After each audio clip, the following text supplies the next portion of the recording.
Hey my loves, இன்னைக்கு நம்ம பார்க்க போகிற படம் என்னன்னா 2024 வெளியான சிஐடி ராமச்சந்திரன் ரிட்டையர்ட் எஸ்ஐ அப்படின்ற ஒரு மலையாள படத்தை பற்றி தாங்க பார்க்க போகிறோம்.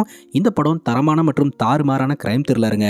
இந்த படத்தோட ஒன்லைனர் என்னன்னா, ஊர்மிளா அப்படின்ற மதிக்கத்தக்க பெண் மர்மமான முறையில் கொல்லப்பட்டு இறந்து கிடக்குறாங்க. இந்த கொலை வழக்கில் போலீஸ்காரங்களுக்கு பெருசாக லீடு கிடைக்காதனால பக்கத்து வீட்டுக்காரன் தான் கில்லர் அப்படின்னு சொல்லி அரெஸ்ட் பண்ணிடுறாங்க. ஆனால் பக்கத்து வீட்டுக்காரன் நான் கொலை பண்ணலை அப்படின்னு சொல்கிறான். 33 வருஷம் சர்வீஸ்ல இருந்து ரிட்டையர்ட் ஆன நம்ம ஹீரோனால வீட்டில் சும்மா இருக்க முடியலங்க. ஏதாவது ஒரு வழக்கை இன்வெஸ்டிகேஷன் பண்ணணும் அப்படின்னு நினைக்கிறாரு. அந்த வகையில் இந்த வழக்கு ரொம்பவே காம்ப்ளிகேட்டடாக இருக்குது. இந்த வழக்கை எடுத்து இன்வெஸ்டிகேஷன் பண்ணலாம் அப்படின்னு இன்வெஸ்டிகேஷனை தொடங்குறாருங்க. இந்த இன்வெஸ்டிகேஷனில் திடுக்கிடும் உண்மைகள் வெளியே வருதுங்க. யார் இந்த ஊர்மிளா, எதற்காக கொல்லப்பட்டாங்க, யாரு கொன்னாங்க, இதுக்கு பின்னாடி இருக்கக்கூடிய மர்மம் என்ன அப்படின்றது தான் மொத்த படமே. ஊர்மிளாவுடைய கொலை வழக்கு கொஞ்சம் பெரிய வழக்கு தாங்க. ரொம்ப இன்ட்ரெஸ்டிங்காக இருக்கும். பொறுமையாக லிசன் பண்ணுங்க. இந்த வீடியோவை ஸ்கிப் பண்ணாம பாருங்க. நீங்க பார்த்துட்டு இருக்கிறது சரண் என்டர்டைன்மெண்ட். நான் தான் சரண். வாங்க வீடியோக்குள்ள போகலாம். படத்தோட ஸ்டார்டிங் சீனில் நம்ம ஹீரோவை காட்டுறாங்க. ஹீரோடைய பேரு ராமச்சந்திரனுங்க. இவர் எஸ்ஐயா ஒர்க் பண்ணியிருக்காரு. கிட்டத்தட்ட 33 வருஷம் டிபார்ட்மெண்ட்ல ஒர்க் பண்ணி இப்போ ரிட்டையர்ட் ஆக போறாருங்க. குறிப்பா ஒரு இடத்துல கிரைம் நடக்குதுன்னா அந்த கிரைமை துரிதமா சால்வ் பண்றதுல இவர் ஸ்பெஷலிஸ்டா இருந்திருக்காருங்க. ஸோ இதை பத்தி இவர் கூட ஒர்க் பண்ண கொலீக்ஸ் எல்லாருமே ஸ்டேஜ் ஏறி வந்து பெருமையா பேசிக்கிட்டு இருக்காங்க. இவர் கூட ஒர்க் பண்ணதுல ரொம்ப ஹாப்பி, இவர்கிட்ட இருந்து நிறைய கத்துக்கிட்டோம் அப்படின்ற மாதிரிலாம் சொல்றாங்க. இவருடைய டியூட்டி இன்னைக்கு ராத்திரி 12 மணியோட முடிய போகுது. ஸோ ரிட்டையர்மெண்ட் ஃபங்க்ஷன்லாம் முடிச்சுட்டு வீட்டுக்கு கிளம்பி வராருங்க. வீட்லயும் பாத்தீங்கன்னா ரிலேட்டிவ்ஸ் எல்லாம் வந்திருக்காங்க. வீட்லயும் செலிப்ரேஷனுக்கான ஏற்பாடெல்லாம் பண்ணப்பட்டிருக்கு. இவர் வீட்டுக்குள்ள என்டர் ஆகிறதுக்கு முன்னாடியே ரெகுலரா இவருக்கு கால் பண்ணக்கூடிய இன்ஃபார்மர் கால் பண்ணி ஒரு இன்ஃபர்மேஷனை கொடுக்குறான். ஆக்சுவலாக ரீசெண்டாக மெஜிஸ்ட்ரேட்டோடைய காரை எவனொருத்தன் திருடிட்டு போயிட்டான். அந்த காரை திருடினவன் ஒரு வீட்டில் பதுங்கி இருக்கிறான் அப்படின்ற மாதிரி இன்ஃபார்மர் ஹீரோக்கு இன்ஃபர்மேஷனை கொடுக்க, ஹீரோ சக போலீஸ் ஆஃபீஸருக்கு ஃபோனை போட்டு இந்த இன்ஃபர்மேஷனை சொல்கிறாருங்க. அவர் என்ன எதுன்னு போய் செக் பண்ணுறேன்னு சொல்கிறாரு. அவன் எங்கே ஒளிஞ்சிருக்கான் அப்படின்ற அந்த வீடு எனக்கு தெரியும் சார், நான் கூட்டிகிட்டு போகிறேன் அப்படிங்கும்போது, உங்களுக்கு இன்றைக்கி தான் ரிட்டைர்மெண்ட் ஆயிருக்குது, போய் என்ஜாய் பண்ணுவீங்களா, அதை விட்டு போட்டு எதுக்காக சார், வேணாம் அப்படிங்கும்போது, இல்லை நானும் வரேன் அப்படின்னு ஹீரோ சொல்லிடுறாருங்க. இப்போ ஹீரோ தன்னோட மனைவி கிட்ட போயிட்டு இந்த மாதிரி ஒரு கைதியை பிடிக்கிறதுக்காக நாங்கள் போகிறோம் அப்படிங்கும்போது, அதெல்லாம் அவங்க பிடிச்சிப்பாங்க, நீங்களாம் ஒன்றும் போத்தவில்ல, வீட்டில் ஆளுங்கெல்லாம் வந்திருக்கிறாங்க, இங்கே இருப்பீங்களா அங்கே போகிறேன்றீங்க அப்படிங்கும்போது, இல்லை ராத்திரி 12 மணி வரைக்கும் எனக்கு டியூட்டி இருக்கு இல்லையா, ஸோ கடைசியாக ஒருத்தனை பிடிச்ச அப்படின்ற பேர் கடைசி வரைக்கும் நிலைக்கும், அதனால் நான் போயிட்டு வரேன், ப்ளீஸ் எனக்காக அட்ஜஸ்ட் பண்ணிக்க அப்படின்னு சொல்லிட்டு நம்ம ஹீரோ பார்த்தீங்கன்னா இந்த போலீஸ் டீமோட அந்த ஒரு வீட்டுக்கும் போகிறாங்க. அங்கே போயிட்டு அங்கே இருக்கக்கூடிய லேடி கிட்ட விசாரணை பண்ணிட்டு இருக்காங்க. இந்த மாதிரி ஒரு குற்றவாளி உங்கள் வீட்டில் தான் ஒளிஞ்சிருக்கிறான் அப்படின்ற தகவல் வந்திருக்குது, வீட்டை செக் பண்ணணும் அப்படின்னு சொல்லிட்டு அந்த லேடி சொல்கிறாங்க, இந்த வீட்டில் 3 பெண்கள் தான் இருக்கிறோம், நீங்கள் தேவையில்லாமல் எங்களை வந்து தொந்தரவு பண்ணிட்டு இருக்கிறீங்க, எங்களுக்கு கெட்ட பேர் வாங்கி தந்துட்டு இருக்கிறீங்க, நான் பெரிய பிரச்சனை பண்ணிடுவோம் பார்த்துக்கோங்க அப்படின்னு வாய் பேசுகிறாங்க. உடனே போலீஸ் ஆஃபீஸர் இன்ஃபர்மேஷன் வந்ததுனால தான் நாங்கள் இந்த இடத்துக்கு வந்திருக்கிறோம், ஒழுக்கமாக கோஆப்ரேட் பண்ணுங்க, இல்லாட்டி நடக்கிறதே வேறன்னு சொல்ல அந்த லேடி சைலண்ட் ஆயிடுறாங்க. அதுக்கப்புறம் போலீஸ்காரங்க வீட்டுக்குள்ளே போய் செக் பண்ணுறாங்க. அந்த வீட்டுக்குள்ளே இருக்கக்கூடிய பாட்டி சும்மா சத்தம் போட்டுக்கிட்டே இருக்கிறாங்க. 3 லேடிஸ் இருக்கக்கூடிய வீட்டில் இந்த போலீஸ்காரங்க வந்து அராஜகம் பண்ணிக்கிட்டு இருக்காங்க. இந்த அநியாயத்தை தட்டி கேட்கறதுக்கு யாரும் இல்லையா அப்படின்னு சொல்லிட்டு. ஆனால் போலீஸ்காரங்க அதெல்லாம் கண்டுக்காம வீட்டை கம்ப்ளீட்டாக செக் பண்ணுறாங்க. ஆனால் அந்த குற்றவாளி இந்த வீட்டுக்குள்ள இல்லைங்க. உடனே இவங்க வீட்டை விட்டு வெளியில் வராங்க. அந்த லேடியும் சத்தம் போடுறாங்க, நான் முன்னாடியே சொன்னல இந்த இடத்துலலாம் யாரும் இல்லை அப்படின்ட்டு, என் பேச்சை கேட்காம செக் பண்ணீங்க, இப்போ பார்த்தீங்களா யாரும் இல்லைன்ட்டு கிளம்புறீங்க அப்படின்ற மாதிரி சொல்லிட்டு இருக்காங்க. இப்போ ஹீரோ கூட வந்த அந்த போலீஸ் ஆஃபீஸர் ஹீரோ கிட்ட கேட்குறாரு, என்ன சார் நீங்கள் சொல்லி தான் இந்த இடத்துக்கு வந்தோம், ஆனால் இங்கே வந்தால் அந்த குற்றவாளியை காணோம் அப்படிங்கும் போது, இல்லை சார் ஒரு வாட்டி நான் இன்ஃபார்மர் கிட்ட பேசுகிறேன் அப்படின்னு சொல்லிட்டு நம்ம ஹீரோ இந்த இன்ஃபார்மருக்கு ஃபோனை போட்டு, நீ சொன்ன மாதிரி இந்த வீட்டை கம்ப்ளீட்டாக செக் பண்ணி பார்த்துட்டோம், இந்த இடத்துல அந்த குற்றவாளி இல்லை, நீ பார்த்தது உண்மையா அப்படின்னு சொல்லி கேட்க, சார் நான் என்னோட 2 கண்ணால் பார்த்தேன் சார், அவன் அந்த வீட்டுக்குள்ளே தான் இருக்கிறான், நீங்கள் செக் பண்ணி பாருங்க சார் அப்படின்னு சொல்ல, அவன் இந்த வீட்டுக்குள்ளே தான் இருக்கிறான் அப்படின்னு இன்ஃபார்மர் ரொம்ப உறுதியாக சொல்கிறான். பிடிக்கிறதுக்கு என்கிட்ட ஒரு வழி இருக்குது அப்படின்னு சொல்லிட்டு ஹீரோ நேராக அந்த வீட்டுக்குள்ளே நுழையிறாருங்க. அங்கே இருக்கக்கூடிய நல்ல காரமான மிளகாயை எடுத்து ஒரு சட்டியில் போட்டு தீயை வச்சு கொளுத்திடுறாரு. அதுக்கப்புறம் எல்லோரும் அவங்களோட முகத்தை மறைச்சிக்கிறாங்க. அந்த வீட்டுக்குள்ளே யாருமே இருக்கக்கூடாதுன்னு சொல்லிட்டு அந்த வீட்டில் இருக்கக்கூடிய எல்லோருமே வெளியில் கூட்டிட்டு வந்துடுறாங்க. இப்போ அந்த மிளகா போக வீடு முழுக்க பரவ ஆரம்பிக்குது. பட்டுன்னு ஹச்சுன்னு ஒரு சவுண்டு, என்னடா எல்லோரும் வெளியே இருக்கிறோம் உள்ள சவுண்டு கேட்குது அப்படின்னு பார்த்தா நைட்டி காய போட்டிருப்பாங்க இல்லையா, அந்த நைட்டிக்குள்ள இந்த குற்றவாளி ஒளிஞ்சிருக்கிறாங்க. போய் கையும் களவுமா அரெஸ்ட் பண்றாங்க. அந்த லேடி கிட்டையும், யாரும் இல்லை நான் ரொம்ப நல்லவேன்ற மாதிரிலாம் பேசினேன், ஒரு குற்றவாளிக்கு அடைக்கலம் கொடுத்துருக்கேன் அப்படின்னு சொல்லிட்டு இந்த குற்றவாளியை அரெஸ்ட் பண்றாங்க. அரெஸ்ட் பண்ணதோட மட்டும் இல்லாம, நீ திருடிட்டு வந்த காரை எங்கடா வச்சிருக்கிற அப்படின்னு சொல்லி கேட்க, எனக்கு தெரியாது சார் எனக்கு தெரியாது அப்படின்ற மாதிரியே உளறிக்கிட்டு இருக்கிறான். அப்போ நம்ம ஹீரோ பார்த்தீங்கன்னா அந்த வீட்டை சுற்றி சுற்றி வராருங்க. அப்போ அந்த வீட்டுக்கு முன்னாடி கார் வந்ததற்கான ட்ரேஸ் இருக்குது, அந்த டயர் அச்சு இருக்குது. அதை ஃபாலோ பண்ணிகிட்டே போனால் அந்த இடத்துல நிறைய விறகுகள் அடுக்கி வச்சிருக்காங்க. அந்த விறகுல ஒரு 2-3 விறகை எடுத்துகிட்டு உள்ளே பார்த்தா உள்ள கார் நின்றுட்டு இருக்குது. சார் நம்ம தேடி வந்த கார் இங்கே தான் இருக்குது அப்படின்னு சொல்ல, உடனே எல்லா போலீஸ்காரங்களும் வந்து செக் பண்ணி பார்க்குறாங்க. ஸோ டிஸ்ட்ரிக்ட் மெஜிஸ்ட்ரேட்டோடைய காரையே இவன் திருடிட்டு வந்திருக்கிறாங்க. இப்போ காரையும் மீட்டாச்சு, குற்றவாளியை அரெஸ்ட் பண்ணியாச்சு. ரிட்டையர்டான அந்த டைமில் கூட இவர் ஒரு கேஸை சால்வ் பண்ணியிருக்கிறாரு அப்படின்னு சொல்லி டிபார்ட்மெண்ட்ல இருந்து இவருக்கு பெருமையும் வந்து சேருதுங்க. அடுத்த நாள் பார்த்தீங்கன்னா இவர் ரெகுலராக வேலை பார்க்கக்கூடிய போலீஸ் ஸ்டேஷனுக்கு ஆப்போசிட்டில் இருக்கக்கூடிய டீ கடையில் டீ குடிச்சிட்டு அப்படியே பார்த்துட்டு இருக்கிறாரு. ஒரு போலீஸ் ஆஃபீஸர் வந்துட்டு, என்ன சார் ஏதாவது இம்பார்ட்டண்ட்டான விஷயமா அப்படின்னு சொல்லி கேட்க, இல்லை எல்லாரையும் ஒரு வாட்டி பார்த்துட்டு போகலான்ட்டு தான் வந்திருக்கிறேன் அப்படின்னு சொல்ல, அப்படியா சார், நீங்கள் தங்கியிருக்கீங்க இல்லையா போலீஸ் குவார்ட்டர்ஸு, அதுதான் எனக்கு வந்து அலோகேட் பண்ணியிருக்காங்க. ஸோ நீங்கள் சீக்கிரம் காலி பண்ணி கொடுத்தீங்கன்னா நான் வந்து அங்கே தங்கிப்பேன் அப்படின்னு சொல்ல, அப்படியா, ஒரு வாரத்தில் நான் காலி பண்ணி கொடுத்துட்றேன் அப்படின்னு சொல்லிட்டு நம்ம ஹீரோ ஒரு மாதிரி எமோஷனலாக பார்த்துட்டு இருக்கிறாருங்க. இந்த காவல்துறை, இந்த யூனிஃபார்ம் இதெல்லாம் விட்டுட்டு போகிறதுக்கே இவருக்கு மனசு வர மாட்டேது. இப்போ காவல் நிலையத்துக்குள்ளே போகிறாரு. எல்லோரும் ஹீரோக்கு பயங்கரமாக மரியாதை கொடுக்குறாங்க. இப்போ செல்லுக்குள்ளே இருக்கக்கூடிய அந்த கார் திருட்டு வழக்கில் மாட்டின கைதி ஹீரோ கிட்ட, என்ன சார் இன்னையிலேருந்து நீங்களும் நார்மலான மனுஷன் தானா, அடிக்கடி நம்ம வெளியில் மீட் பண்ணுற மாதிரி வரும், பார்த்துக்கோங்க அப்படின்னு சொல்ல, ஹீரோ சிரிச்சபடியே அந்த இடத்த விட்டு கடந்து போகிறாருங்க. இவர் ரெகுலராக உட்காருவார் இல்லையா, அந்த டேபிள் கிட்ட போய் பார்த்தா இவருக்கு ரொம்பவே கஷ்டமாக இருக்குதுங்க. அந்த இடத்துக்கு வேற ஒரு அதிகாரி வந்துட்டாங்க. அதனால இவருடைய நேம் போர்டை டஸ்ட்பின்ல போட்டு வச்சிருக்காங்க. அதை ரொம்ப எமோஷனலாக எடுத்து க்ளீன் பண்ணிட்டு இருக்கிறாரு. முன்னையே சொன்ன மாதிரி ஒரு 33 வருஷம் டிபார்ட்மெண்ட்டில் இருந்திருக்கிறாரு. நேர்மையாகவும் கண்ணியமாகவும் இவரோட வேலையை பிடிச்சி போய் பார்த்துருக்கிறாரு. விட்டுட்டு போகிறதுக்கு மனசே இல்லைங்க. இந்த ஒரு சூழ்நிலையில் இவர் குடும்பத்தோட ஒரு கிராமத்தில் போய் செட்டில் ஆகலாம் அப்படின்னு சொல்லிட்டு அந்த கிராமத்துக்கு போகிறாங்க. அந்த கிராமத்தில் ஹீரோடைய மாப்பிள்ளை இருக்கிறார் இல்லையா, அவர் வந்து இந்த மாதிரி ரப்பர் தோட்டத்தை லீஸுக்கு எடுத்து அதன் மூலமாக வந்து பிஸ்னஸ் பண்ணி பணம் சம்பாதிக்கலாம் அப்படின்னு ஐடியாலாம் கொடுத்துட்ருக்கிறாரு. சரி, அதை பற்றி விசாரிச்சுட்டு வரலாம் அப்படின்னு சொல்லிட்டு இவங்க 2 பேரும் வெளியில் கிளம்புறாங்க. அப்படி போகும்போது தான் பார்த்தீங்கன்னா ஹீரோடைய மாப்பிள்ளை இந்த ஊரில் நடக்கிற ஒரு சில விஷயங்களை ஷேர் பண்ண ஆரம்பிக்கிறாருங்க. இந்த ஊரில் ஒரு கோயில் இருக்குது. அந்த கோயிலில் ஒரு பெரிய சைஸ் உண்டியல் வச்சுருப்பாங்க. அந்த உண்டியலை மாதத்துக்கு ஒரு வாட்டி ஓப்பன் பண்ணி அதில் இருக்கக்கூடிய பணத்தை வச்சு இந்த ஊருக்காகவும் கோயிலுக்காகவும் செலவு பண்ணுவாங்க. அந்த உண்டியலில் குறைஞ்சது மாதம் 25,000 ரூபாயிலிருந்து 30,000 ரூபாய் வரைக்கும் சேருங்க. ஆனால் ரீசெண்டாக அந்த உண்டியலோட பூட்டை சேஞ்ச் பண்ணியிருக்கிறாங்க. சேஞ்ச் பண்ணதுலேருந்து அந்த உண்டியலில் 1,500 ரூபா 2,000 ரூபாய்க்கு மேலே தாண்டதே கிடையாது. நல்லா கலெக்ட் பண்ணிட்டு இருந்த உண்டியல் திடீர்னு ஏன் இவ்வளோ கம்மியாக கொடுக்குது, இதுக்கு பின்னாடி என்ன இருக்குன்னு தெரியலன்னு சொல்லிட்டு நம்ம ஹீரோடைய மாப்பிள்ள சொல்லிக்கிட்டு இருப்பாரு. அப்போ கரெக்டாக அந்த உண்டியல் ஓப்பன் பண்ணுற டே வரும். ஊர் தலைவர்கள் முன்னாடி தான் வந்து அந்த உண்டியலை ஓப்பன் பண்ணுவாங்க. ஸோ எல்லோரும் கண்ணு முன்னாடியுமே அந்த உண்டியலை ஓப்பன் பண்ணுறாங்க. பார்த்தா 1,000 ரூபா 1,500 ரூபா அவ்வளோதான். அதுவும் ஃபுல்லாக சில்லற காசுங்களாக இருந்துட்டு இருக்கு. அதை எல்லோருமே பார்த்துட்டு யாரோ திருட்டு வேலை பண்ணிட்டு இருக்காங்க, நீ தான் நான் தான் அப்படின்னு சொல்லிட்டு உள்ளுக்குள்ள ஒரே சண்டை நடந்துகிட்டு இருக்குதுங்க. இப்போ ஹீரோவும் ஹீரோடைய மாப்பிளையும் அந்த இடத்துல இருந்து கிளம்புறாங்க. ஹீரோ இதை பற்றி யோசனை பண்ணிட்டே வந்துட்டு இருக்கிறாருங்க. இந்த உண்டியலை யாரு பூட்டு போட்டு வைப்பா, அந்த பூட்டோடைய சாவி யார்கிட்ட இருக்கும் அப்படின்னு ஹீரோட மாப்பிள்ளை கிட்ட ஹீரோ கேட்குறாருங்க. அதுக்கு ஹீரோடைய மாப்பிள்ளை சொல்றாரு, இந்த ஊர் பிரசிடென்ட் தான் வந்து பூட்டு போட்டு வைப்பாரு, அவர்கிட்ட தான் இந்த சாவி இருக்கும் அப்படின்னு சொல்ல, அப்போ ஹீரோ சொல்றாரு, ஆக்சுவலா இந்த ஊர் பிரசிடென்ட் வந்து ரைட் ஹேண்டட் பர்சன், அவர் ரைட் ஹேண்டில் பூட்டு போடுறாரு. ஆனால் இப்போ பூட்டை ஓப்பன் பண்ணி செக் பண்ணும்போது ஒரு லெஃப்ட் ஹேண்டட் பர்சன் பூட்டு போட்டு வச்ச மாதிரி அந்த பூட்டோட டிரெக்ஷன் மாறி இருக்குது. விச் மீன்ஸ் அவர் பூட்டு போட்டு வச்சதுக்கப்புறம் பணம் சேர்ந்ததுக்கப்புறம் லெஃப்ட் ஹேண்டட் பர்சன் யாரோ ஒருத்தங்க அந்த சாவியை எடுத்துகிட்டு வந்து பூட்டை திறந்து பணத்தை எடுத்துட்டு திரும்ப பூட்டி வச்சுட்டு போயிருக்காங்க. அதனால தான் பூட்டோடைய டிரெக்ஷன் மாறி இருக்குது. குற்றவாளி ஒரு லெஃப்ட் ஹேண்டட் பர்சன் அப்படின்னு சொல்ல ஹீரோடைய மாப்பிள்ள அப்படியே பம்பறாரு. ஏன்னா ஹீரோடைய மாப்பிளையும் பார்த்தீங்கன்னா லெஃப்ட் ஹேண்டட் பர்சன் தான். என்னங்க நீங்கள் என்ன பார்க்குறீங்க அப்படிங்கும்போது, உன்னை குற்றவாளின்னு சொல்லிடணும்னு பயமா இருக்குதா? உன்னை குற்றவாளின்லாம் சொல்ல மாட்டேன், அந்த வேலைக்கெல்லாம் நீ சரிப்பட்டு வர மாட்டேன். நான் சொல்ற சில ஸ்டெப்ஸ் எல்லாம் ஃபாலோ பண்ணி அந்த குற்றவாளியை கண்டுபிடிச்சிடலாம். ஃபர்ஸ்ட் அந்த பிரசிடென்ட், ஊர் பிரசிடென்ட்டோடைய ஃபேமிலியில் லெஃப்ட் ஹேண்டட் பர்சன் யாராவது இருக்காங்களா அப்படின்றத தெரிஞ்சு வச்சுக்கோ. பக்கத்தில் இருக்கக்கூடிய ஒரு பேங்க்குக்கு போ, சில்லற காசெல்லாம் கொடுத்து ரீசெண்டாக யாராவது நோட்டாக மாற்றிட்டு போயிருக்காங்களா அப்படின்னு சொல்லி அந்த லிஸ்ட்டை வாங்கி செக் பண்ணு. அந்த லிஸ்ட்டில் இந்த லெஃப்ட் ஹேண்டட் பர்சன் இருந்தார் அப்படின்னா இந்த லெஃப்ட் ஹேண்டட் பர்சன் தான் குற்றவாளி அப்படின்ற மாதிரி நம்ம ஹீரோ சொல்கிறாருங்க. இந்த இன்ஃபர்மேஷன்லாம் கேதர் பண்ணிவிட்டு ஹீரோ சொன்னதை அப்படியே ஃபாலோ பண்ணலாம் அப்படின்ட்டு ஹீரோடைய மாப்பிள்ள அந்த இடத்துலேருந்து கிளம்புறாருங்க. இப்போ ராத்திரி ஹீரோவும் ஹீரோடைய மனைவி தூங்கிட்டு இருக்கும்போது ஒரு இன்ஃபார்மர் கிட்ட இருந்து கால் வருது.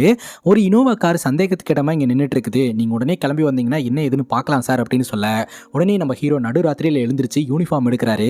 அதை பார்த்து ஹீரோடைய மனைவி டென்ஷன் ஆயிடுறாங்க. நீங்கள் ரிட்டையர்ட் ஆகிட்டீங்க அப்படின்றத மறந்துட்டீங்களா என்ன, யூனிஃபார்ம் எடுக்கிறீங்க, இனி உங்களால் இந்த யூனிஃபார்மை போட முடியாது, தயவு செஞ்சு வந்து அமைதியாக படுங்க அப்படிங்கும் போது, நீ படுத்து தூங்கு, எனக்கு தூக்கம் வர மாட்டேது அப்படின்னு சொல்லிட்டு வீட்டுக்குள்ளையில வந்து நின்றுட்டு இருக்கிறாருங்க. 33 வருஷம் சர்வீஸ், ஏகப்பட்ட கிரைம் சீன்ஸை சால்வ் பண்ணியிருக்கிறாரு. கிரைம் சீன்ஸை சால்வ் பண்ணுறதுனா இவருக்கு ரொம்ப பிடிக்கும்.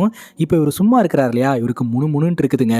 உடனே காலையில் எழுந்திரிச்சு கிளம்பி ஹைகோர்ட்டுக்கு போகிறாரு. கோர்ட்டில் இருக்கக்கூடிய ஒரு லாயரை மீட் பண்ணுறாரு. அவருடைய பேர் லால்ஜிங்க. ஸோ இவங்க 2 பேரும் சேர்ந்து ஒரு பாருக்கு போயிட்டு சரக்கு போட்டுக்கிட்டு இருக்கிறாங்க. எங்கே போனாலும் இந்த பாரில் வந்து சரக்கு அடிக்கிற மாதிரி வராது அப்படின்னு சொல்ல, அப்போ தான் ஹீரோ அவரோட விஷயத்த சொல்கிறாரு. இந்த மாதிரி ரிட்டையர்ட் ஆகிட்டேன், வீட்டில் என்னால் சும்மா இருக்க முடியல, ஏதாவது ஒரு கிரைம் சீனை சால்வ் பண்ணணும்னு தோணிக்கிட்டே இருக்குது. இருக்குது, எனக்கு என்ன பண்ணுறதுனே தெரியல அப்படிங்கும்போது அப்போ தான் இந்த லால்ஜி அப்படின்ற லாயர் ஒரு ஐடியாவை கொடுக்குறாரு. எனக்கு தெரிஞ்ச ஒருத்தங்க ப்ரைவேட் டிடெக்டிவ் வச்சு ரன் பண்ணிட்டு இருக்காங்க. ஸோ அந்த மாதிரி நீயும் ஒரு ப்ரைவேட் டிடெக்டிவ் வச்சு ரன் பண்ணு, அன்சால்வ்டு கேஸு, மிஸ்ட்ரி கேஸு, போலீஸ்காரங்களால சால்வே பண்ண முடியாது அப்படின்னு சொல்லக்கூடிய வழக்கை எடுத்து நீ சால்வ் பண்ணு. மும்பையிலேருந்து ஒரு பொண்ணு வந்து இதை பண்ணும்போது உன்னால் ஏன் பண்ண முடியாது அப்படின்ற மாதிரி இந்த லால்ஜி நம்ம ஹீரோ கிட்ட ஐடியா கொடுக்குறாருங்க. இப்போ நம்ம ஹீரோ வீட்டில் இருக்கும்போது வீட்டுக்கு நம்ம ஹீரோடைய மாப்பிளையும் இந்த ஊர் தலைவர்களும் ஒன்று கூடி வந்திருக்கிறாங்க. என்ன விஷயமா இருக்கும் அப்படின்னு சொல்லிட்டு ஹீரோ வந்து பார்க்கும்போது தாங்க தெரிய வருது. ஹீரோ சொன்ன ஐடியாவை ஹீரோடைய மாப்பிளை அப்படியே ஃபாலோ பண்ணியிருக்கிறாரு. அதன் மூலமாக உண்மையான குற்றவாளியை கண்டுபிடிச்சிருக்கிறாங்க. இது வரைக்கும் திருடப்பட்ட பணம் எல்லாமே மீட்கப்பட்டிருக்குது. அதுக்கு முழு காரணம் நம்ம ஹீரோ தான். ஸோ நீங்கள் சொன்னதை வச்சு தான் நாங்கள் இன்வெஸ்டிகேஷன் பண்ணி கண்டுபிடிச்சோம் அப்படின்னு சொல்லிட்டு ஹீரோக்கு பொன்னாடையெல்லாம் போட்டுவிட்டு எங்கள் ஊர் திருவிழாவில் நீங்கள் முன்னாடி இருந்து வந்து நடத்தி வைக்கணும் அப்படின்ற மாதிரிலாம் மரியாதை கொடுக்குறாங்க. அதுக்கப்புறம் நம்ம ஹீரோ இந்த லால்ஜி அப்படின்ற லாயரை மீட் பண்ண ஆரம்பிக்கிறாரு. அடிக்கடி மீட் பண்றாரு. ஸோ அவர் சொன்ன ஐடியா ஃபாலோ பண்ணலாம் அப்படின்னு முடிவெடுத்து ராமச்சந்திரன்ஸ் இன்வெஸ்டிகேட்டிவ் பியூரோ அப்படின்ற ஒரு டிடெக்டிவ் கம்பெனி ஒன்று ஆரம்பிக்கிறாருங்க. அந்த டிடெக்டிவ் ஆஃபீஸுக்கு பார்த்தீங்கன்னா ஹீரோக்கு நிறைய சப்போர்ட் ஹீரோடைய பொண்ணு கொடுக்குறாங்க. சக்ஸஸ்ஃபுல்லாக இந்த ஒரு விஷயத்தை ஆரம்பிச்சாச்சு. ஆனால் இது வரைக்கும் ஒரு கேஸ் கூட ஹீரோவை தேடி வரவே இல்லைங்க. அதனால ஹீரோ ரொம்பவே ஸ்ட்ரெஸ்ஸாக இருக்கிறாரு. ராத்திரி இந்த லால்ஜி வந்து சரக்கடிக்கலான்னு கூப்பிடுறாரு. இல்லை மைண்ட் இல்லை அப்படிங்கும்போது இங்கே வா ஒரு முக்கியமான விஷயத்தை பற்றி பேசணும் அப்படின்னு சொல்லிட்டு பக்கத்தில் இருக்கிற பாருக்கு கூட்டிட்டு போறாரு. அங்கே ரகு அப்படின்ற ஒரு நபர் வந்துட்டு சோடா இருந்தால் கொஞ்சம் கொடுக்குறீங்களா அப்படின்ற மாதிரி கேட்டுட்டு அவருடைய கார்டு எடுத்து கொடுக்குறாரு. உங்களுக்கு என்ன உதவினாலும் எனக்கு கான்டாக்ட் பண்ணுங்க, நான் பண்ணி கொடுக்குறேன் அப்படின்ட்டு. அந்த கார்டை வாங்கி பார்த்துட்டு ஹீரோ கிழிச்சு போடுறாருங்க. அதுக்கு இந்த லால்ஜி சொல்றாரு, ஒண்ணுமே இல்லாதவனே எவ்வளோ டீசெண்டாக வந்து கார்டை கொடுத்து அப்ரோச் பண்றான், நீ எல்லாத்தையும் பக்காவா ரெடி பண்ணி வச்சிருக்கல, நீயும் உன்னை ப்ரொமோட் பண்ணணும்ல அப்படின்னு சொல்லிட்டு இந்த லால்ஜி சொல்றாரு. என்கிட்ட ஊர்மிளா அப்படின்ற ஒரு லேடியோட காம்ப்ளிகேட்டட் கொலை வழக்கு வந்திருக்குது. அந்த கொலை வழக்கை உங்ககிட்ட மாத்தி விடுறேன், நீ என்ன ஏதுன்னு சொல்லி இன்வெஸ்டிகேஷன் பண்ணு அப்படின்னு சொல்றாருங்க. இப்போ ராத்திரி நம்ம ஹீரோடைய பொண்ணும் வீட்டில் உட்காந்து பேசிக்கிட்டு இருக்காங்க. அப்போ கரெக்டாக பவர் கட் ஆகுது. வெளியில் ஹெவியாக மழை பெஞ்சிக்கிட்டு இருக்கு. கதவு தட்டுற சவுட்டு கேட்குது. என்னன்னு பார்த்தா வீட்டுக்கு ஜெயராஜன் அப்படின்ற ஒரு நபர் வந்திருக்கிறாரு. நீங்கள் யார் என்னன்னு சொல்லி கேட்க அப்போ தான் அவர் சொல்கிறாரு, இந்த மாதிரி லால்ஜின்ற லாயர் தான் அவங்கள பார்க்கறதுக்கு அனுப்பி வச்சாங்க. ஊர்மிளா அப்படின்ற லேடியோட கொலை வழக்கை பற்றி பேசணும் அப்படின்ற மாதிரி சொல்கிறாரு. ஆமாம் அவர் சொன்னார், என்ன நடந்தது அப்படின்றத டீட்டெயில்டாக சொல்லுங்கள், அப்போ தான் என்னால் உங்களுக்கு உதவி பண்ண முடியும் அப்படின்னு சொல்ல இந்த ஜெயராஜன் அவரோட கதையை சொல்ல ஆரம்பிக்கிறாருங்க. ஊர்மிளா அப்படின்ற ஒரு லேடி இந்த ஜெயராஜனுடைய வீட்டில இருந்து ஒரு 2 வீடு தள்ளி தான் வாழ்ந்துட்டு இருக்காங்க. ஊர்மிளாக்கு ஒரு பொண்ணு இருக்கு. ஆனால் அந்த பொண்ணு ஒரு டிரைவரை கல்யாணம் பண்ணி ஓடி போயிடுச்சுங்க. ஊர்மிளாவுடைய கணவர் குடிகாரர் அப்படின்றதுனால ஊர்மிளாவுடைய கணவர்கிட்ட இருந்து பிரிஞ்சு வந்து ஊர்மிளா வாழ்ந்துட்டு இருக்கிறாங்க. ஊருக்குள்ள வட்டிக்கு பணம் கொடுக்கக்கூடிய ஃபினான்ஸ் தொழில் தான் பண்ணிட்டு இருக்காங்க. ஊர்மிளா பார்க்கறதுக்கு கொஞ்சம் நல்லா இருப்பாங்க அப்படின்றதுனால ஜெயராஜனுக்கு ஊர்மிளா மேல இன்ட்ரெஸ்ட் வந்ததாகவும் இவர் அடிக்கடி போய் ஊர்மிளாவை சைட் அடிச்சிட்டு இருப்பாரு அப்படின்னு சொல்றாங்க. இந்த ஜெயராஜனுக்கு திருமணமாகி கல்யாண வயசுல ஒரு பையன் இருக்கிறாங்க. அப்படி இருந்தும் தலைவன் ஊர்மிளா பின்னாடி சுத்திக்கிட்டு இருந்திருக்கிறாப்புலங்க. ஸோ சம்பவம் நடந்த அன்னைக்கு என்ன நடந்துச்சு அப்படின்னு பார்த்தீங்கன்னா, காலையில் வழக்கம் போல் அவரோட பொண்டாட்டிக்கிட்ட இந்த ஊர்மிளா விஷயத்தில் திட்டு வாங்கிட்டு புல்லட் எடுத்துகிட்டு நேராக ஊர்மிளா வீட்டுக்கிட்ட போயிட்டு ஊர்மிளாவை சைட் அடிச்சுட்டு அங்கே ஒரு நபரை பிக்கப் பண்ணிவிட்டு அவரை கொண்டு போய் மெம்பரோட வீட்டில் ட்ராப் பண்ணிவிட்டு அங்கேருந்து கிளம்பியிருக்கிறாருங்க. இந்த மெம்பருக்கும் ஜெயராஜுக்கும் இடையில கூட ஏதோ ஒரு லிங்க் இருக்கிற மாதிரி தாங்க நமக்கு தெரியுது. அங்கேருந்து நேராக கேரம் போர்டு ஷாப்புக்கு போகிறாரு. அங்கே வண்டியை பார்க் பண்ணிவிட்டு எனக்கு தெரிஞ்ச ஒருத்தன் துபாயிலிருந்து ரிட்டன் வந்திருக்கிறான், அவனை போய் பார்த்துட்டு வந்துடுறேன்னு பஸ் ஏறி கிளம்பி போகிறாருங்க. இப்போ துபாயிலிருந்து வந்தான்னு சொன்னார் இல்லையா, அந்த நபரோடைய கேரம் போர்டு கடைக்கு வராருங்க. சரக்கு கொடுக்குறாரு. பசங்கள்லாம் அந்த சரக்கை பார்த்து ரொம்பவே என்ஜாய் பண்ணிக்கிட்டு இருக்கிறாங்க. அப்போதான் அந்த கேரம் போர்டு கடையில் இருக்கிற ஒருத்தர் நம்ம ஜெயராஜ் கிட்ட சொல்றாரு, ஆக்சுவலாக உங்களோட பொண்டாட்டி மத்தியானம் போய் ஊர்மிளா வீட்டில் பயங்கரமா பஞ்சாயத்து பண்ணிட்டாங்க, விஷயமே தெரியாது அப்படின்னு சொல்லிட்டு ஜெயராஜ் ரொம்பவே ஷாக் ஆகுறாரு. உடனடியாக இந்த துபாயில இருந்து வந்தவங்க கிட்ட சில பொருட்களை வாங்கிட்டு ஊர்மிளாவோட வீட்டுக்கு போய் கதவு தட்டிட்டு இருக்காருங்க. இந்த மாதிரி என் பொண்டாட்டி வந்து உன்னை திட்டிட்டு போயிட்டு தான் நான் கேள்விப்பட்டேன், என்ன மன்னிச்சுக்க அப்படின்னு சொல்லிட்டு சில பொருட்களை கொடுக்குறாரு. எதுக்கு இந்த பொருளை கொடுத்துட்டு இந்த பொருளுக்காக உன் பொண்டாட்டி வந்து என்ன திட்டிட்டு போறதுக்கு, அதெல்லாம் வேண்டாம் அப்படிங்கும்போது இல்லை வாங்கிக்க அப்படின்னு சொல்லி கட்டாயப்படுத்தி கையில் கொடுக்குறாருங்க. அப்போ கரெக்டாக ஃபோன் அடிக்கிற சவுண்ட் கேட்குது, நீங்க கிளம்புங்க அப்படின்னு சொல்லிட்டு ஜெயராஜை துரத்தி விட்டுறாங்க. வீட்டுக்குள்ள சேர்த்துக்கல. ஊர்மிளாக்கு ஜெயராஜ் மேல ஒரு சாஃப்ட் கார்னர் இருக்குதுங்க. ஆனா கூட எல்லாம் சேர்த்திக்கிறதுல இவரும் நீண்ட நாட்களாவே ட்ரை தாங்க பண்ணிக்கிட்டு இருக்கிறாரு. இப்போ வெளியில வந்த இந்த ஜெயராஜ் இந்த மெம்பருக்கு போனை போட்டு ராத்திரி மெம்பரோட வீட்டுக்கு போயிட்டு அந்த மெம்பர் கூட ரிலேஷன்ஷிப்ல இருந்திருக்கிறாருங்க. ஸோ முன்னையே நம்ம திங்க் பண்ணோம் இல்லையா, அவங்க 2 பேருக்குள்ள லிங்க் இருக்கும் அப்படின்னு சொல்லிட்டு அது உறுதியாகுது. அதிகாலை 3 மணி வரைக்கும் அந்த மெம்பரோட வீட்டில இருந்து அதிகாலை 3 மணிக்கு எழுந்திரிச்சு கிளம்பி அவரோட வீட்டுக்கு போயிருக்கிறாருங்க. ஸோ இதுதான் அன்னைக்கு நடந்திருக்குது. அன்னைக்கு ராத்திரி தான் பார்த்தீங்கன்னா ஊர்மிளாவும் மர்மமான முறையில் வீட்டில் கொல்லப்பட்டிருக்கிறாங்க. ஊர்மிளாவுடைய கொலை வழக்கில் போலீஸ்காரங்க விசாரணை நடத்தியிருக்கிறாங்க. அன்னைக்கு ராத்திரி நீ ஊர்மிளாவை பார்க்க போனையான்ற ஒரே கேள்வியை நம்ம ஜெயராஜ் கிட்ட வச்சிருக்காங்க. இவர் ஆமான்னு சொல்லியிருக்கிறாரு. ஸோ இவர் தான் கில்லர் அப்படின்னு சொல்லி போலீஸ்காரங்க அரெஸ்ட் பண்ணிட்டாங்க. ஜெயராஜ் இவர் போய் பார்த்துட்டு வந்ததெல்லாம் ஒத்துக்கிறாருங்க. ஆனால் இவர் கொலை பண்ணலை அப்படின்ற மாதிரி சொல்றாரு. இப்போ பெயில தான் வெளிவந்திருக்கிறாரு. ஊருக்குள்ள என்னால் தலை காட்ட முடியல, எப்படியாவது இந்த வழக்கில் இருந்து என்னை காப்பாத்துங்க, போலீஸ்காரங்க பெருசாக இன்வெஸ்டிகேஷன் பண்ண மாட்டேன்றாங்க, ஆனால் நான் கில்லர் இல்லை அப்படின்ற மாதிரி ஒரு உறுதியாக சொல்றாருங்க. அதுபோக அதிகாலை 3 மணி வரைக்கும் ஒரு மெம்பரோட வீட்டில் தானே இருந்தார். அந்த மெம்பரும் பார்த்தீங்கன்னா தான் கூட தான் இவர் இருந்தார் அப்படின்ற விஷயத்த வெளியில் சொல்ல மாட்டேன்றாங்க, அவங்க பேர் கெட்டு போயிருன்ட்டு. ஃபஸ்ட்டு இது பொய்யா உண்மையா அப்படின்றத உறுதி செய்யணும் அப்படின்ட்டு ஹீரோ கிளம்பி போய் மெம்பரோட வீட்டில் விசாரணை பண்ணால் அவங்க எதுவுமே சொல்ல மாட்டேன்றாங்க. அதாவது ஜெயராஜுக்கும் இவங்களுக்கும் தொடர்பு இல்லை அப்படின்ற மாதிரி சொல்கிறாங்க. அப்போ நம்ம ஹீரோ சொல்கிறாரு, இது ஜெயராஜோடைய ஃபோனு, ரீசெண்டாக ஒரு ஆர்டர் பண்ண பொருட்களுடைய லிஸ்ட் இது, புடவை, வாட்சு, நகை, கிட்டத்தட்ட 77,000 ரூபாய்க்கு பெண்கள் பயன்படுத்தக்கூடிய பொருட்களை ஆர்டர் பண்ணியிருக்கிறாரு. அது எல்லாத்தையுமே நீங்கள் தான் யூஸ் பண்ணிட்டு இருக்கீங்க, இதுவே போதும் உங்கள் 2 பேர்த்துக்குள்ள லிங்க் இருக்குது அப்படின்றத உறுதி செய்கிறதுக்கு அப்படின்னு சொல்ல உடனே இந்த மெம்பர் பம்ப ஆரம்பிக்கிறாங்க. உண்மையை சொல்லிடுறேன் சார் அப்படின்னு சொல்லிட்டு உண்மையிலேயே அன்னைக்கு ராத்திரி ஜெயராஜ் இவங்க கூட தான் இருந்தாங்க அப்படின்றத ஒத்துக்கிறாங்க. இதிலிருந்து உண்மையிலேயே ஜெயராஜ் கொலை பண்ணலை அப்படின்றது உறுதியாகுதுங்க. அப்போ யார் ஊர்மிளாவை கொலை பண்ணாங்க அப்படின்றது அடுத்த கட்ட நடவடிக்கையாக ஹீரோ இன்வெஸ்டிகேஷனை தொடங்குறாரு. ஜெயராஜோட வீட்டில் போயிட்டு ஜெயராஜோட மனைவிக்கிட்டையும் பையன்கிட்டையும் விசாரணை பண்ணுறாரு.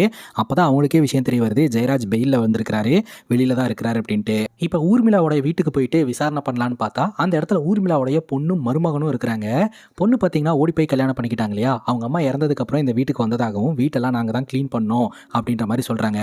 ஊர்மிளாவுடைய மருமகன் பார்த்தீங்கன்னா பஸ் டிரைவராக இருந்துட்டு இருக்கிறாரு. கிரைம் சீனை போய் பார்க்குறாரு. ஸோ கிரைம் சீன் எந்த மாதிரி இருக்குது அப்படின்னா, பெட்ரூம்குள்ள ஊர்மிளாவை கழுத்தை நெரிச்சு கொலை பண்ணியிருக்கிறாங்க. அந்த பெட்ரூமோடைய டோர் பார்த்தீங்கன்னா பாதி எரிஞ்ச நிலையில் இருந்திருக்குது. ஸோ இதுதான் கிரைம் சீனாக இருந்திருக்குது. இப்போ உள்ளே இருக்கிற சில டாக்குமெண்ட்ஸ் எல்லாம் பார்த்துட்டு அப்போ நம்ம ஹீரோ ஊர்மிளாவுடைய மருமகன் கிட்ட கேட்குறாரு, உங்களுக்கு இடையில சொத்து பிரச்சனை இருந்தது உண்மைதானே அப்படின்ட்டு. ஆமாம் அப்படின்னு சொல்லிட்டு ஊர்மிளாவுடைய மகளும் மருமகனும் அப்படியே லைட்டாக பம்ப ஆரம்பிக்கிறாங்க. ஸோ அவங்க மேலேயும் பார்த்தீங்கன்னா ஹீரோக்கு சந்தேகம் வருதுங்க.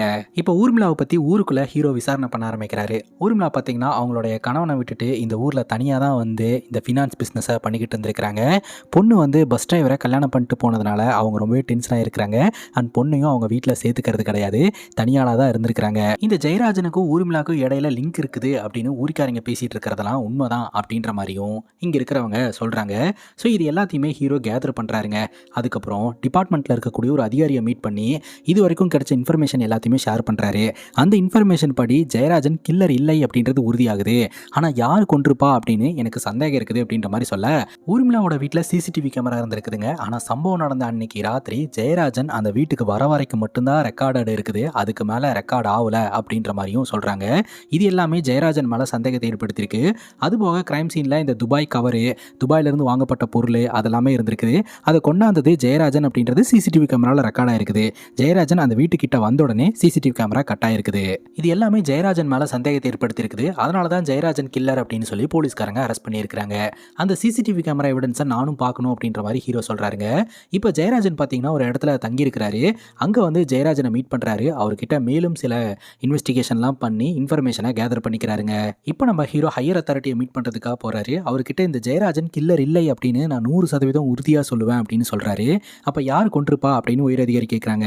அதுக்கு எனக்கு 2 பேருக்கு மேலே டவுட் இருக்குது சார். ஒன்று ஊர்மிளாவுடைய பொண்ணு மருமகன், 2வது அந்த ஊர்மிளாவுடைய கணவர். ஸோ இவங்க 2 பேர்த்த நான் கொஞ்சம் விசாரணை பண்ணணும் அப்படின்னு சொல்லிட்டு ஊர்மிளாவுடைய கணவர்கிட்ட போய் விசாரணை பண்ணால் அவர் சொல்கிறாரு, இந்த மாதிரி குடிச்சதுனால தான் 2 பேர் பிரிஞ்சிட்டோம் அப்படின்ட்டு.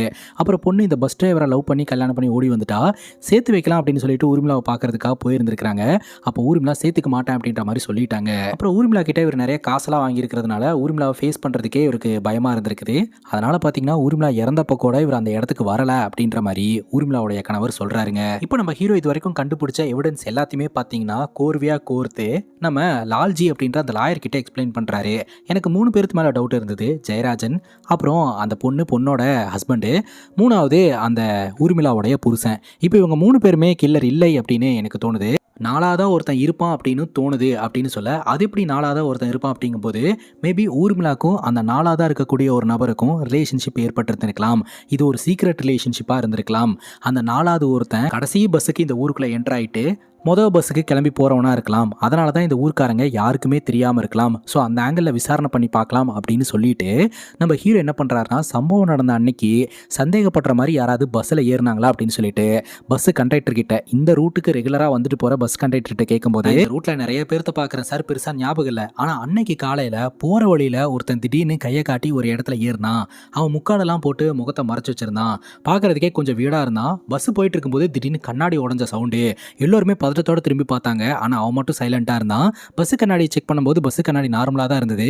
உடனே அந்த இடத்துல இருந்து கிளம்பிட்டோம் சார். இதுதான் எனக்கு ஞாபகம் இருக்கு.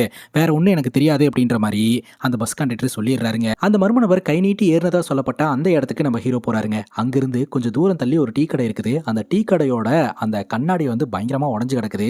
அந்த கண்ணாடி எப்படி உடைஞ்சது அப்படின்னு அந்த டீ கடைக்காரர்கிட்ட விசாரணை பண்ணும்போது எப்படி உடைஞ்சதுன்னு தெரியலங்க. காலையில டீ கடைக்கு வந்து பார்க்கும்போது கண்ணாடி உடைஞ்சு உள்ள ஒரு சாவி கிடந்தது அப்படிங்கும் போது அந்த சாவி எடுத்து ஹீரோ பார்க்குறாரு. அந்த சாவி எடுத்துட்டு நேராக ஊர்மிளாவோட வீட்டுக்கு போயிட்டு இந்த சாவி உங்களோடையதா அப்படின்னு கேட்க ஊர்மிளாவோட பொண்ணு ஆமாங்க இது காணாம போன சாவி எப்படிங்க உங்ககிட்ட கிடைச்சது அப்படின்னு சொல்லி கேட்க ஹீரோ கன்ஃபார்ம் பண்றாரு. ஹீரோ சந்தேகப்பட்டது உண்மைதான்.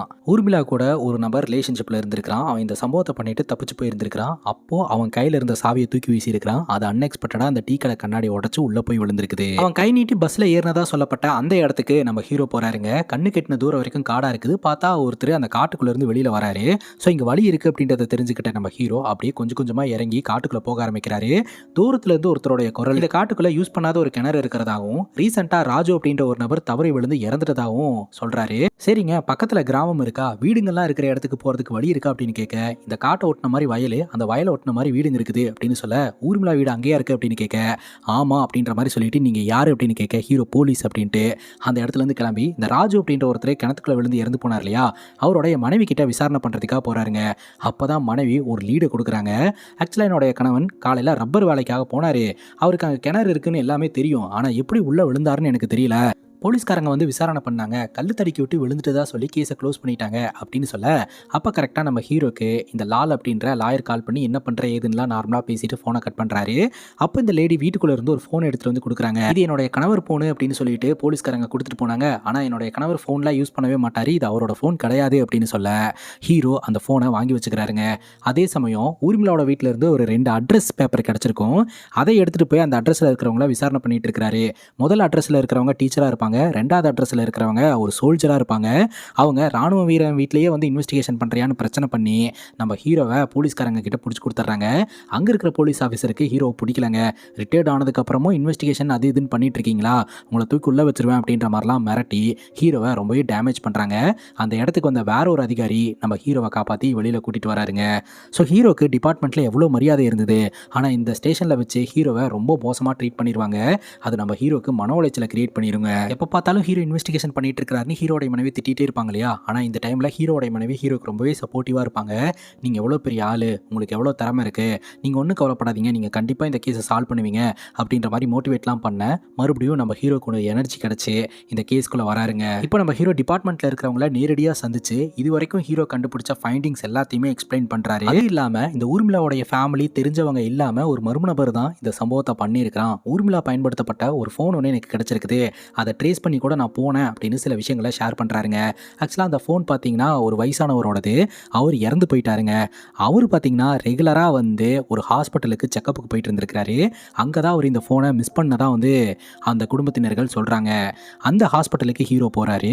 மிஸ் பண்ண மொபைலெல்லாம் யார் எடுத்து வைப்பாங்க அப்படின்றத செக் பண்ணுறதுக்காக இவர் அங்கே ஒரு டம்மி ஃபோனை வைக்கிறாரு. ஒருத்தர் எடுத்து இது உங்களுதான் கேட்டுட்டு எழுதி வைக்கிறாருங்க. அந்த செக்யூரிட்டி கிட்ட போயிட்டு விசாரணை பண்ணும்போது இந்த மாதிரி நிறைய பேஷண்ட்டு ஆக்சிடென்டலாக ஃபோனை மிஸ் பண்ணிட்டு போகிறது வழக்கம். அதுக்கப்புறம் யாராவது வந்து அவங்க ஃபோனுன்னு சொன்னாங்கன்னா அவங்களோட டீட்டெயில் எழுதிட்டு ரிட்டர்ன் பண்ணிடுவோம் அப்படின்ற மாதிரி சொல்கிறாங்க. இந்த ஃபோனோட மாடல் வந்து யார் வெளியே கொண்டு போயிருக்கா அப்படின்னு செக் பண்ணி பார்க்கும்போது ஊர்மிளா அப்படின்ற பேரில் வெளியில் போயிருக்கு. இதுக்கு முன்னாடி வேலை பார்த்த செக்யூரிட்டி தான் எடுத்து கொடுத்துருக்காரு அப்படின்னு தெரிய வருதுங்க. யார் அந்த செக்யூரிட்டி அப்படின்னு சொல்லி செக் பண்ணி பார்த்ததுல அவருடைய பேர் ரகு அப்படின்றது தெரிய வருதுங்க. அவர் வேற யாரும் கிடையாதுங்க. படத்தோட ஸ்டார்டிங் சீனில் நம்ம ஹீரோவும் இந்த லால்ஜி அப்படின்றவரும் ஒயின் ஷாப்பில் சரக்கு போட்டுக்கிட்டு இருக்கும்போது ஒருத்தர் சோடா வேணும்னு வந்து கேட்டுட்டு போவார். அந்த ரகு தாங்க. ஸோ அவருடைய வீட்டுக்கு போனால் அவருடைய அம்மா வந்து இந்த திருமண புரோக்கராக இருப்பாங்க. அவங்க அம்மா கிட்ட என்னுடைய பொண்ணுக்கு வரன் பார்க்கணும் அப்படின்னு சொல்லி டீட்டெயிலை கொடுத்துட்டு ரெகுவை பற்றி விசாரணை பண்ணுறாருங்க. ரெகுவை பற்றி அவங்க அம்மா நெகட்டிவாக தான் சொல்லிட்டு இருக்காங்க. அதே சமயம் இவர் கொடுத்த டீட்டெயில் எல்லாம் ஒரு பேப்பரில் எழுதி சுருட்டி ஒரு டப்பாக்குள்ள போட்டு வச்சிருக்காங்க. ஏன் இந்த மாதிரி பண்ணுறீங்க அப்படின்னு சொல்லி கேட்கும்போது ஆக்சுவலாக இதுதான் ஈஸியாக இருக்குன்னு சொல்லிட்டு இந்த மாதிரி ஒரு மணமகனோ இல்லை மணமகளோ வேணும்னு கேட்குறவங்களுடைய டீட்டெயிலை எழுதி சுருட்டி தனித்தனியாக பிரித்து டப்பாக்குள்ள போட்டு வச்சிருவாங்க. ஸோ இந்த மாதிரி ஒரு லெட்டர் தான் பார்த்தீங்கன்னா இந்த ஊர்மிளாவோட வீட்டில் கிடச்சிருக்கும். அதை விசாரிக்க போய் தான் ஒரு சோல்ஜரோட வீட்டுக்கு போயிட்டு ஹீரோ ஸ்டேஷனுக்குலாம் போயிட்டு வந்திருப்பாரு. இப்போ வீட்டோட வீட்டோடைய பேக் சைடை பார்க்கலாம் அப்படின்ட்டு வரும்போது அங்கே இந்த செக்யூரிட்டி சர்வீஸுக்கான பேனர் இருக்குங்க. அதை பார்த்த உடனே இந்த மாதிரி ஒரு கார்டை நம்ம பார்த்துருக்கோமேன்னு யோசிக்கும் போது அது ரெகுன்னு தெரிய வருது. கரெக்டாக ரெகு வீட்டுக்கு வரான். கரெக்டாக போலீஸ்காரங்களும் அந்த இடத்துக்கு வந்து இந்த ரெகுவை அரெஸ்ட் பண்ணுறாங்க. என்னாச்சு அப்படின்னு சொல்லி ரெகுவோட அம்மா கேட்கும்போது, நீண்ட நாட்களாக உங்கள் பையன் உங்களை தொல்லை பண்ணிட்டு இருக்கிறதா நீங்கள் ஃபீல் பண்ணீங்களா? கொஞ்ச நாள் அவன் வீட்டுக்கெல்லாம் வரமாட்டான், கவலைப்படாதீங்க அப்படின்ட்டு அந்த இடத்துலேருந்து நம்ம ஹீரோ கிளம்புறாருங்க. அதுக்கப்புறம் ஸ்டேஷனில் வச்சு இந்த ரெகுவை விசாரணை பண்ணும்போது தான் ரெகு சில உண்மைகளை சொல்ல ஆரம்பிக்கிறான். இந்த ரெகு பார்த்தீங்கன்னா ஹாஸ்பிட்டலில் செக்யூரிட்டியாக ஒர்க் பண்ணிட்டு இருந்திருக்கான். அந்த ஹாஸ்பிட்டலுக்கு தான் இந்த ஊர்மிளா அடிக்கடி செக்கப்புக்காக போயிட்டு வந்திருக்காங்க. அப்போ அடிக்கடி இவங்க 2 பேரும் பார்க்க ஆரம்பிச்சிருந்திருக்காங்க. அப்போ ஊர்மிளாக்கு இந்த செக்யூரிட்டியாக இருக்கக்கூடிய ரெகு ஹெல்ப் பண்ண ஆரம்பிச்சு அந்த ஹெல்ப் நெக்ஸ்ட் லெவலுக்கு போய் இவங்க 2 பேர்த்துக்குள்ள ஃப்ரெண்ட்ஷிப்பும் உருவாக்குதுங்க. இவங்க 2 பேரும் ஃப்ரெண்ட்ஸ் ஆகிட்டாங்கன்னு சொல்லிட்டு இந்த ஊர்மிளா எனக்கு ட்ரிங்க் பண்ணணும்னு ஆசையாக இருக்குது, சரக்கு வாங்கிட்டு வந்து தர முடியுமா அப்படின்னு கேட்க, சரின்னு கேட்டுட்டு இந்த ரெகுவும் சரக்கு வாங்கிட்டு ஊர்மிளாவோட வீட்டுக்கு போயிருக்கிறாரு. 2 பேரும் ஒன்றா சேர்ந்து ட்ரிங்க் பண்ணியிருக்கிறாங்க. இவங்க 2 பேர்த்துக்குள்ள ரிலேஷன்ஷிப்பும் உருவாக ஆரம்பிச்சிருந்துருக்குது. அதுக்கப்புறம் இவங்க 2 பேரும் சீக்கிரட்டாக இந்த ரிலேஷன்ஷிப்பை மெயின்டைன் பண்ணிக்கணும் அப்படின்றதுக்காக அந்த ஹாஸ்பிட்டலில் பேஷண்ட் விட்டுட்டு போன ஒரு ஃபோனை இவர் எடுத்துகிட்டு வந்து ஊர்மிளா கிட்ட கொடுத்துட்டு இவர் ஒரு ஃபோனை வச்சுட்டு 2 பேரும் அந்த ஃபோனில் கம்யூனிகேட் பண்ணிட்டு இருந்திருக்காங்க. இந்த ஊருடைய கடைசி பஸ்ஸில் இந்த ஊருக்குள்ள வருது. அடுத்த நாள் காலையில் இந்த ஊருடைய முதல் பஸ்ஸில் கிளம்பி போயிடுது. ஸோ இதை ரெகுலராக இவங்க பண்ணிட்டு இருந்திருக்காங்க. அதனால ஊர்க்காரங்க யாருக்குமே பார்த்தீங்கன்னா சந்தேகம் வரவே இல்லைங்க. இப்படி இவங்க 2 பேரும் சீக்கிரட்டாக ரிலேஷன்ஷிப்பை மெயின்டைன் பண்ணிட்டு இருக்க ஒரு நாள் ரெகு வந்து பிஸ்னஸ் பண்ணுறதுக்காக பணம் வேணும் அப்படின்னு சொல்லி ஊர்மிளா கிட்ட கேட்டிருந்திருக்கிறான். ஊர்மிளா பார்த்தீங்கன்னா சரி நான் ரெடி பண்ணி தரேன் அப்படின்ற மாதிரி சொல்லியிருந்திருக்கிறாங்க. நெக்ஸ்ட் டைம் மீட் பண்ணலாம் அப்படின்னு சொல்லிட்டு வரும்போது அன்னைக்கு ராத்திரி தான் இந்த ஊர்மிளா கிட்ட நம்ம ஜெயராஜன் வெளியே நின்று பேசிட்டு இருந்திருக்கிறாப்ல. இது எல்லாத்தையுமே அங்கே நின்று நோட் பண்ணிட்டு கரெக்டாக கால் பண்ணவும், சரி நீ உள்ள வா அப்படின்னு சொல்லி ஜெயராஜனை துரத்தி விட்டுட்டு லைட் ஆஃப் பண்ணி சிசிடிவி கேமரா ஆஃப் பண்ணிட்டு வீட்டுக்குள்ளே கூப்பிட்டுருக்காங்க. இந்த மாதிரி ஒவ்வொரு முறை இந்த ரெகு வீட்டுக்குள்ளே வரும்போதும் சிசிடிவி கேமரா ஆஃப் பண்ணிட்டு தான் இவங்க ரிலேஷன்ஷிப்பில் இருந்திருக்காங்க. அன்னைக்கு ராத்திரி இந்த ஜெயராஜன் போனதுக்கப்புறம் இந்த ரெகு வீட்டுக்குள்ளே நுழைஞ்சிருக்கிறான். நான் உங்ககிட்ட பணம் கேட்டிருந்தேனே என்னாச்சு அப்படின்னு சொல்லி கேட்க, வெறும் 10,000 ரூபாய் பணத்தை எடுத்து கொடுத்து இவ்வளோ தான் என்கிட்ட இருக்குது அப்படின்னு சொல்லியிருக்காங்க. நீ என்னை ஏமாத்துற அப்படின்னு சொல்லிட்டு இந்த ரெகுக்கு கோவம் வந்திருக்குதுங்க. அந்த கோவத்தில் இந்த ரெகு என்ன பண்ணியிருக்கிறான்னா இந்த ஊர்மிளாவோட கழுத்தை நெரிச்சு சாவடிச்சிட்டான். ஒரு வேகத்தில் இந்த சம்பவத்தை பண்ணிட்டு அதுக்கப்புறம் இவன் உட்காந்து வருந்த ஆரம்பிச்சிருந்திருக்கிறான். இருந்தாலும் அந்த இடத்துலேருந்து இப்படியா தப்பிச்சிடணும்னு சொல்லிட்டு ஊர்மிளா இருக்கக்கூடிய ரூமையும் வீட்டையும் லாக் பண்ணிட்டு அந்த வீட்டை விட்டு வெளியில் ஓடி வந்துட்டான். வந்ததுக்கப்புறம் தான் இவனுக்கு புரிய வருது ஊர்மிளாக்கு இவன் கொடுத்த மொபைலில் அந்த வீட்டுக்குள்ளே தான் இருக்குது. அந்த மொபைலை போலீஸ்காரங்க எடுத்தாங்கன்னா கண்டிப்பாக இவங்க 2 பேரும் மாட்டிப்பாங்க. அதை வச்சு போலீஸ்காரங்க இவனை பிடிச்சிருவாங்கன்னு சொல்லிட்டு இவன் திரும்ப அந்த ஊர்மிளாவோட வீட்டுக்குள்ளே நுழைஞ்சிருக்கிறான். மெயின் டோர் ஓப்பன் பண்ணி உள்ளே போயிட்டான். ஊர்மிளா இருக்கக்கூடிய அந்த பெட்ரூமை ஓப்பன் பண்ணுற சாவியை எங்கேயோ தொலைச்சிட்டான். ஒரு கோடாரி எடுத்துகிட்டு வந்து அந்த ரூம் டோரை அடிச்சு ஒட்டச்சு உள்ளே போய் அந்த ஃபோனை எடுத்துகிட்டு வந்துடலான்னு சொல்லி பிளான் பண்ணி கோடாடி எடுக்கிறதுக்காக வந்திருக்கிறான். பார்த்தா அந்த இடத்துல மண்ணெண்ணெய் இருந்திருக்கு. உடனே அந்த மண்ணெண்ணெய் எடுத்துகிட்டு வந்து அந்த டோரில் ஊற்றி விட்டு தீயை வச்சு கொளுத்தி இருந்திருக்கிறான். அது எறும்பு முடிஞ்சதுக்கப்புறம் இவன் உள்ளுக்குள்ளே போயிட்டு அந்த ஃபோனையும் எடுத்துருந்துருக்கிறான். அது போக அந்த ரூமை ஃபுல்லாக பக்காவாக க்ளீன் பண்ணியிருக்கிறான். ஃபிங்கர் பிரிண்ட் இருந்துச்சுன்னா மாட்டிப்போம் அப்படின்னு சொல்லிட்டு. அதே சமயம் போலீஸ்காரங்களை டைவர்ட் பண்ணணும் அப்படின்றதுக்காக அவங்க அம்மா வந்து இந்த வரனுக்காக அட்ரஸ் எல்லாம் எழுதி வைப்பாங்க இல்லையா, அந்த அட்ரஸில் ஒரு 2 அட்ரஸை கொண்டாந்து வீட்டுக்குள்ளே போட்டு வந்திருக்கிறான். ஸோ அதை தான் பார்த்தீங்கன்னா நம்ம ஹீரோ எடுத்து இன்வெஸ்டிகேஷன் பண்ணி மிஸ்லீடாகவும் அமைஞ்சிருந்திருக்குது. இதுதான் நடந்தது அப்படின்னு சொல்லி இந்த ரெகு உண்மையை ஒத்துக்கிறான். இல்லையே நீ இந்த ஒரு சம்பவத்தை மட்டும் பண்ணல, இன்னொரு சம்பவத்தையும் பண்ணியிருக்க, உண்மையை சொல்லு அப்படின்னு கேட்குறாங்க. இல்லை இது மட்டும் தான் நான் பண்ணேன் அப்படின்னு சொல்கிறான். உடனே போலீஸ்காரங்க ரெகுவை போட்டு பொலவலன்னு பொழக்கிறாங்க. அப்போ தான் மறுபடியும் இந்த ரெகுவும் இன்னும் ஒரு விஷயத்தையும் சொல்கிறான். இந்த சம்பவத்தை பண்ணி முடிச்சுட்டு இவன் அந்த வீட்டை பூட்டிட்டு அந்த இடத்த விட்டு கிளம்பி வந்திருக்கிறான். காட்டு வழியில் தப்பிச்சு போயிடலான்னு சொல்லிட்டு காட்டுக்குள்ளே வரும்போது அங்கே இந்த ரப்பல் பால் எடுக்கிறதுக்காக வந்த விவசாயி கிட்ட வசமாக மாட்டிக்கிட்டான். அந்த விவசாயி வேற யாரும் கிடையாது, ராஜு. ஸோ அவர் பார்த்துட்டாரு அப்படின்னா ஊர்க்காரங்க கிட்ட நம்ம ராத்திரி வந்துட்டு போகணும் அப்படின்றத சொல்லி கொடுத்துருவாருன்ட்டு அங்கிருந்த கிணத்துக்குள்ள இந்த ராஜுவை பிடிச்சி தள்ளி விட்டு சாவடிச்சிருந்திருக்கிறான். அப்படி தான் இவன் அங்கிருந்து எடுத்துகிட்டு வந்த மொபைல் அங்கே கீழே விழுந்திருக்கும். அதுபோக அந்த இடத்துலேருந்து தப்பிச்சு போகும்போது தான் அந்த வீட்டோடைய சாவியை தூக்கி வீசி அது பேக்கரியில் போய் அடித்து கண்ணாடி உடைச்சி அந்த பேக்கரி கடைக்காரரும் அந்த சாவியை எடுத்து வச்சிருந்திருக்கிறாரு. பல எவிடன்ஸை ரோட்டில் பறக்க விட்டுட்டு தி பர்ஃபெக்ட் க்ரைமை பண்ணிட்டதா இவன் நினச்சிட்டு இவ்வளோ நாள் நிம்மதியாக இருந்திருக்கிறான். ப்ராப்பரான ஒரு அதிகாரி ப்ராப்பராக இன்வெஸ்டிகேஷன் பண்ணதுனால வசமாக இவன் மாட்டிக்கிட்டான். இப்போ இவனை கொண்டு போய் கோர்ட்டில் நிப்பாட்டுறாங்க. 2 கொலை பண்ணதற்கான தண்டனை இவனுக்கு கிடைக்குது. அது மட்டும் இல்லாமல் ரிட்டையர்டான ஒரு போலீஸ் ஆஃபீஸர் இவ்வளோ தூரம் செயல்பட்டு ஒரு க்ரைமை சால்வ் பண்ணியிருக்கிறாரு அப்படின்ட்டு ஹீரோக்கு பாராட்டும் கிடைக்குதுங்க. அதுக்கப்புறம் எல்லோரும் அந்த இடத்துலேருந்து கிளம்புறாங்க. நம்ம ஹீரோவும் அடுத்து ஏதாவது வழக்கு வந்தால் நல்லாயிருக்கும் அப்படின்னு சொல்லி எதிர்பார்ப்போட அந்த இடத்துலேருந்து கிளம்புறாரு. இத்தோட இந்த படம் முடியுதுங்க. இந்த படத்தை பற்றி நீங்கள் என்ன நினைக்கிறீங்க அப்படின்னு உங்களோட கருத்தை கமெண்ட் செக்ஷனில் பதிவு பண்ணுங்கள். அண்ட் இதே மாதிரி வேறு ஏதாவது படத்தை பற்றி பேசணும் அப்படின்னாலும் படத்தோட பேரை கமெண்ட் செக்ஷனில் சொல்லுங்கள். இதே மாதிரி வேற ஒரு நல்ல வீடியோவில் வந்து சந்திக்கிறேன். Love you guys, take care and cheers.